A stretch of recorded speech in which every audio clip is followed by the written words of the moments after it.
서울시 양천구의 주요 도로 및 육교, 아파트 벽면 등 시내 곳곳이 불법 현수막들로 몸살을 앓고 있습니다.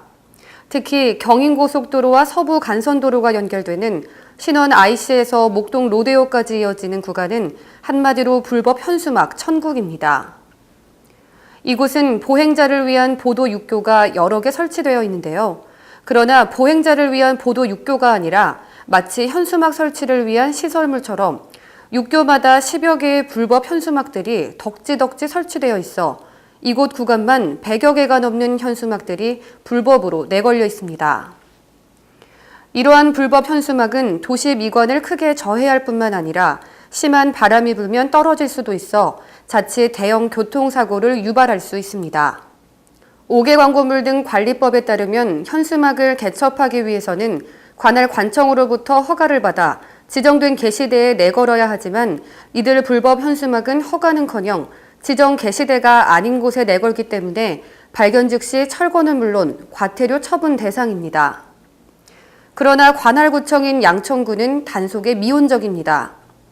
양천구 관계자에 따르면 단속을 해도 또다시 불법 현수막을 개첩하니 쳇바퀴씩 단속일 수밖에 없다고 하소연하지만 실상은 그렇지 않은 것으로 드러났습니다. 예산 부족으로 인해 철거 작업에 투입됐던 용역이 1, 2월까지는 휴무 상태이고 연말연시와 쌀쌀한 날씨로 인해 현수막 철거에 위험성이 있다고 판단, 최근 단속이 느슨했던 것이 사실이라고 털어놨습니다.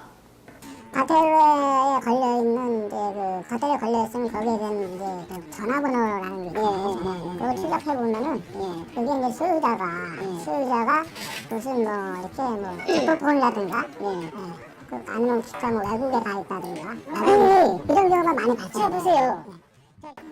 그게 안 되다 보니까 타격이 많이 하는데 그게 징수율이 낮다는 거예요. 징수율이 그러니까 그 전화번호가 실명의자가 아닌 대포폰이나 타인 명의로 됐을 때는 그 사람한테 부과했던 모든 것들이 없어져 버려요.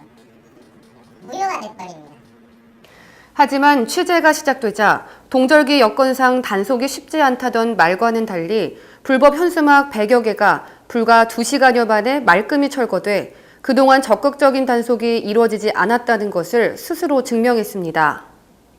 또한 단속에 대한 문제점도 드러났습니다. 구는 지난 2014년 10월 말 기준 19,795건이 단속됐지만 과태료 부과는 고작 1,814건에 불과했고 징수율도 40%에 그쳐 미온적인 단속이 결국 불법 현수막을 부추기고 있는 것이 아니냐는 지적입니다. 철거와 함께 과태료 부과 등 강력한 단속이 뒤따라야 하지만 제대로 된 단속이 이루어지지 않고 있는 데다 단속에 대한 행정기관의 안일한 단속 지침이 불법 현수막을 양산하고 있습니다. 양천구청과 불법 현수막 설치 업체 간의 숨바꼭질식 단속. 추운 날씨와 예산 부족이라는 문제로 지체되고 있는 사이 그 단속의 실효성은 작아지고 있습니다. 도시 환경을 해치고 시민의 안전을 위협하는 것보다 과연 중요한 것이 있을까요? 보다 강력한 단속이 요구됩니다. YBC 뉴스 최선영입니다.